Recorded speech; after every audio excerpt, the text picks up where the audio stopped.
रहे थे chemistry chapter 1 10th class CBSE board, जिसमें हम लोगों ने 4 टाइप ऑफ केमिकल रिएक्शंस पहले ही पढ़ रखा है। आज हम लोग डिस्कस करने जा रहे हैं 5th type of chemical reactions, जिसका नाम है रिडॉक्स रिएक्शन। तो चलिए शुरू करते हैं हम लोग। What is redox reaction? Redox reaction is a reaction in which oxidation and reduction takes place simultaneously। साथ साथ ही ऑक्सीडेशन और रिडक्शन का प्रोसेस होता है। दुनिया में जितने भी रिएक्शंस होते हैं, मैं आपको बता दूं, सारे के सारे रिडॉक्स रिएक्शंस होते हैं और इसका बहुत ज्यादा डिटेल आप लोगों को सीनियर क्लासेस में पढ़ने को मिलेगा। 10th क्लास में आप लोगों को इसका बेसिक कॉन्सेप्ट दिया जा रहा है। The reaction in which oxidation and reduction takes place simultaneously. तो हम लोगों के लिए ये जानना जरूरी है कि what is oxidation and what is reduction. तो ऑक्सीडेशन एंड रिडक्शन को 3 तरह से डिफाइन किया गया है।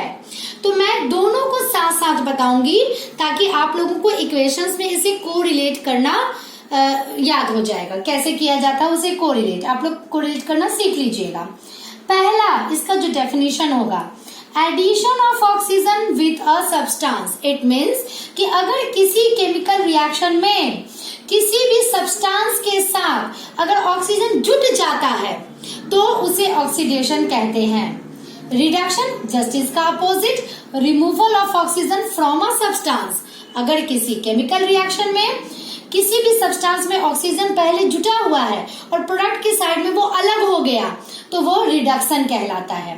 एज फॉर एग्जाम्पल, मैं आपको ये एग्जाम्पल समझाती हूँ।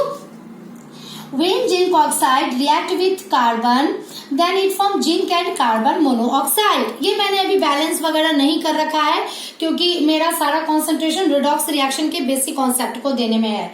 सो डोंट माइंड अगर इक्वेशंस बैलेंस नहीं है तो। Now zinc oxide react with carbon to form zinc and carbon monoxide. इस पूरे रिएक्शन में पता लगाने के लिए हम लोगों को रिएक्टेंट एंड प्रोडक्ट दोनों में जो सब्सटेंसेस है उसका कंपेयर करना होगा। चलिए कंपेयर करते हैं। रिएक्टेंट के साइड में जिंक के साथ ऑक्सीजन है, बट प्रोडक्ट की साइड जिंक में ऑक्सीजन नहीं है। इट मीन्स इस पूरे रिएक्शन में ऑक्सीजन जिंक से अलग हो गया। It means there is removal of oxygen, यानी जिंक ऑक्साइड का क्या हुआ, रिडक्शन हुआ।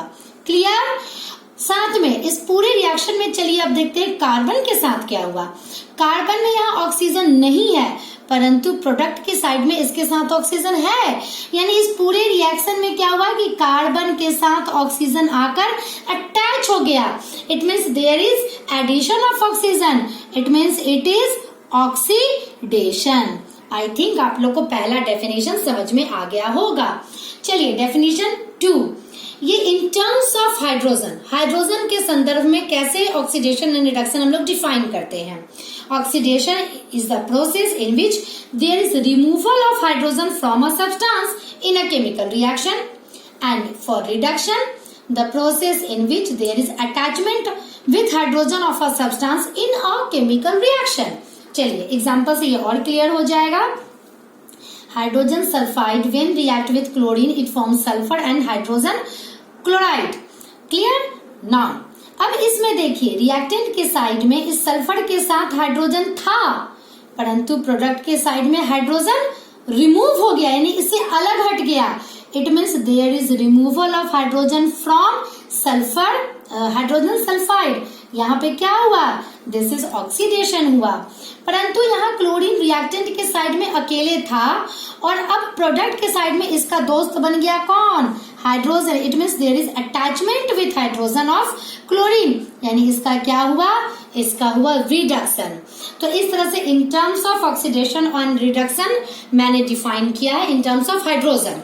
Now the third one is, अगर किसी भी इक्वेशन में कोई सब्सटेंस, कोई रिएक्शन में कोई सब्सटेंस या कोई एलिमेंट हो या कंपाउंड हो, अगर वो इलेक्ट्रॉन को लूज कर रहा हो, अब ध्यान दीजिए जो इलेक्ट्रॉन को लूज करेगा वो क्या बनाएगा, पॉजिटिव आयन बनाएगा ना, ठीक है। और जो पॉजिटिव आयन बनाएगा वो किसके साथ कंबाइन करेगा, वो हमेशा कुछ निगेटिव आयन के साथ ही कंबाइन करेगा। तो ये आपको रिलेट करना होगा। नाउ अगर वो लूज कर रहा है इलेक्ट्रॉन यानी पॉजिटिव बना रहा है, इसका मतलब इसमें ऑक्सीडेशन हो रहा है। और यदि कोई दूसरा सब्सटेंस गेन कर रहा है इलेक्ट्रॉन, इट मीन्स उसका रिडक्शन हो रहा है। तो इस पूरे प्रोसेस में सोडियम क्या करता है, इलेक्ट्रॉन को लूज करके सोडियम आयन बनाता है और क्लोरीन उसी इलेक्ट्रॉन को गेन करके क्लोराइड आयन बनाता है। चूंकि ये सोडियम इलेक्ट्रॉन लूज किया, दैट्स वाई इस पूरे रिएक्शन में इसका ऑक्सीडेशन हुआ। क्लोरीन चूंकि इलेक्ट्रॉन को गेन करके कंबाइन किया, यानी कि इसका रिडक्शन हुआ। इसी को दूसरी तरह से हम लोग देख सकते हैं, सोडियम चूंकि निगेटिव आयन के साथ कंबाइन किया, इसलिए इसका ऑक्सीडेशन हुआ। क्लोरीन चूंकि पॉजिटिव आयन के साथ कंबाइन किया, इसका रिडक्शन हुआ। तो इस 3 प्रकार से हम लोग ऑक्सीडेशन एंड रिडक्शन को समझते हैं। नाउ ऑक्सीडेशन एंड रिडक्शन को समझने के बाद 2 और टर्म समझना जरूरी है। ऑक्सीडाइजिंग एजेंट, वो सब्सटेंस जो किसी दूसरे सब्सटेंस को ऑक्सीडाइज करे, and reducing substance agent, the substance which reduce other substance in a chemical reaction. इसके पहचानने का सबसे आसान तरीका है, जिसका रिडक्शन होता है वो ऑक्सीडाइजिंग एजेंट होता है, और जिसका ऑक्सीडेशन होता है वो रिड्यूसिंग एजेंट होता है। तो अब मैं आपको बताने जा रही हूँ कि एग्जाम्स में क्वेश्चन किस तरह से आते हैं और कैसे आसानी से हम लोग इसे सॉल्व कर सकते हैं। एक इक्वेशन आप लोगों को दिया जाएगा, आइदर टीचर क्या करते हैं, या तो इक्वेशन वर्ड्स में लिख देते हैं और कहते हैं कि आप उसे रिएक्शन लिखने के बाद आप केमिकल इक्वेशन बनाइए। उसके बाद 4 क्वेश्चंस पूछे जाएंगे। Question number 1, substance whose oxidation occur. Second, substance whose reduction occur. Third, oxidizing agent कौन है ये पहचानिए। फोर्थ, रिड्यूसिंग एजेंट है ये पहचानिए। ये 4 क्वेश्चंस आएंगे। आपको हो सकता है इक्वेशन बैलेंस करने के लिए भी कह दिया जाए, और इस तरह से 5 मार्क्स क्वेश्चंस आपके आते हैं ना।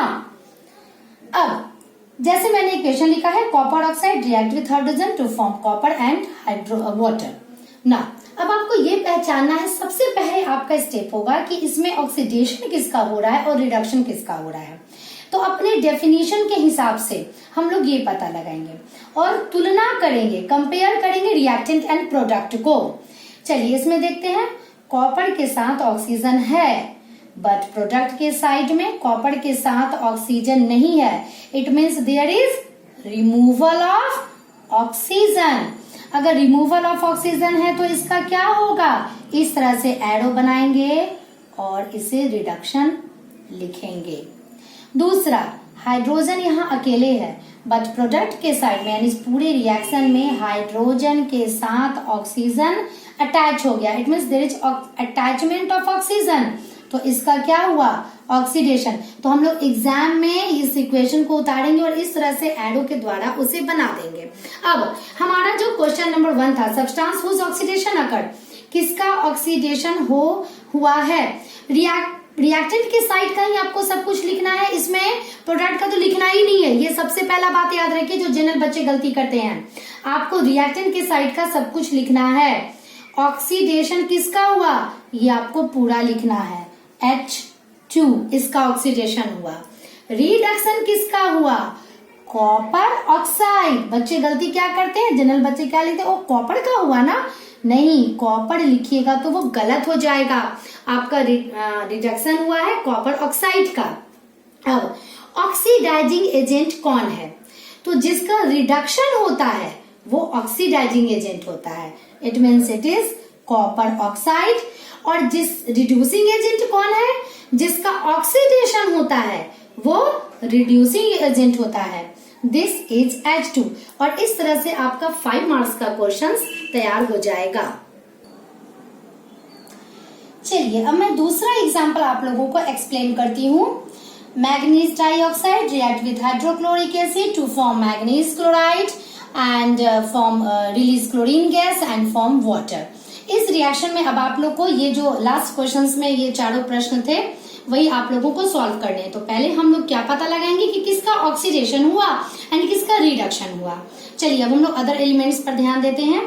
यहाँ पर मैग्नीज के साथ ऑक्सीजन है रिएक्टेंट के साइड में, बट रिएक्शन हुआ तो मैग्नीज के साथ ऑक्सीजन हट गया। इट मीन्स आप लोगों को 10th क्लास में बेसिकली ध्यान देना है ऑक्सीजन एंड हाइड्रोजन के हिसाब से आप लोगों को ऑक्सीडेशन रिडक्शन दिखाना है।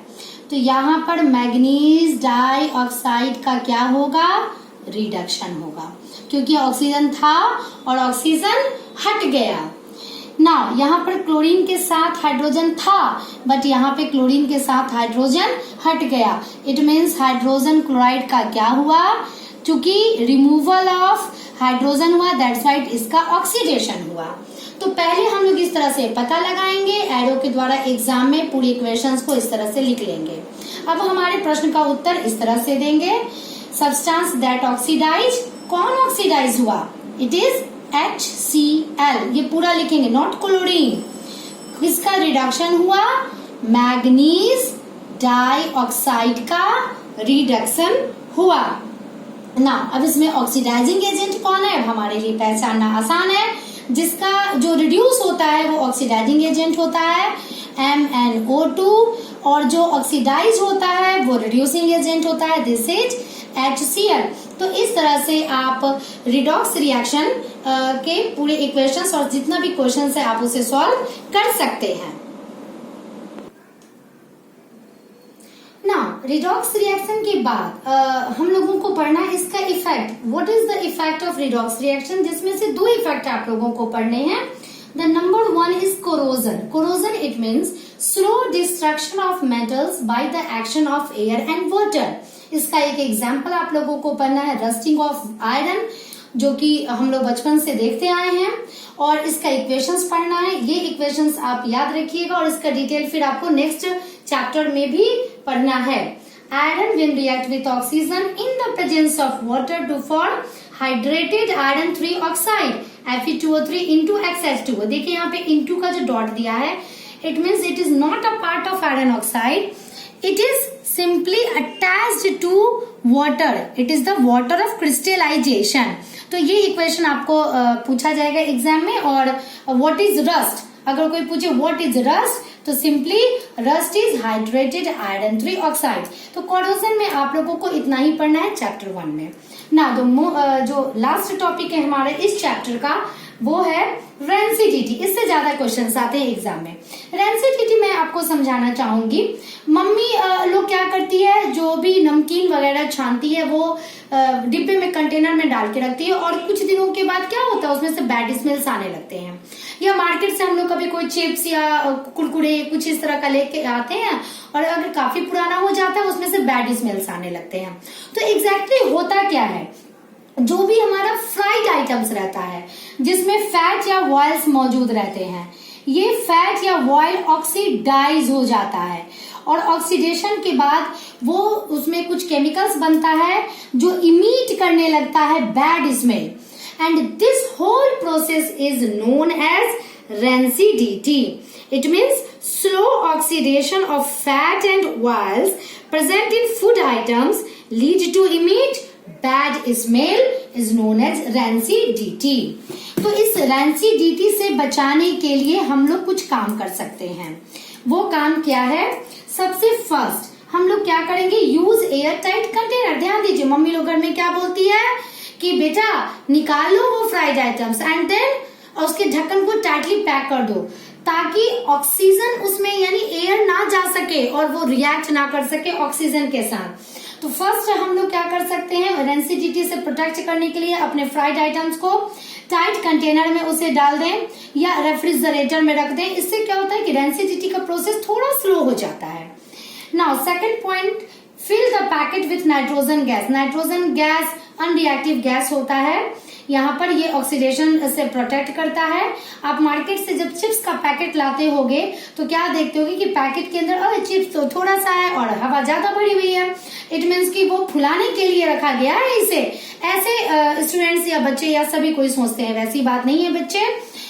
चिप्स में के पैकेट में नाइट्रोजन गैस फिलअप कर दिया जाता है to protect, to prevent from rancidity. तो ये भी क्वेश्चन आते हैं, why the chips packet is filled with nitrogen gas to prevent from rancidity, ताकि हमारा चिप्स या कुरकुरे लंबे समय तक चले। Third point is use antioxidant. दो एंटीऑक्सीडेंट का नाम आपको पढ़ना है, इसका फुल फॉर्म भी आपको याद रखना पड़ेगा। The first one is BHA, butylated hydroxyanisole. The second one is BHT, butylated hydroxytoluene. और इन दोनों के इस्तेमाल से भी हम लोग रेंसिडिटी से अपने फ्राइड फूड आइटम्स को प्रोटेक्ट कर सकते हैं. This is whole about rancidity. Now इस प्रकार से हमारे केमिस्ट्री का chapter 1 chemical reactions and equations इस वीडियो में खत्म होता है. नेक्स्ट वीडियो में मैं मिलती हूँ आप लोगों के साथ नेक्स्ट टॉपिक के साथ. Till then bye.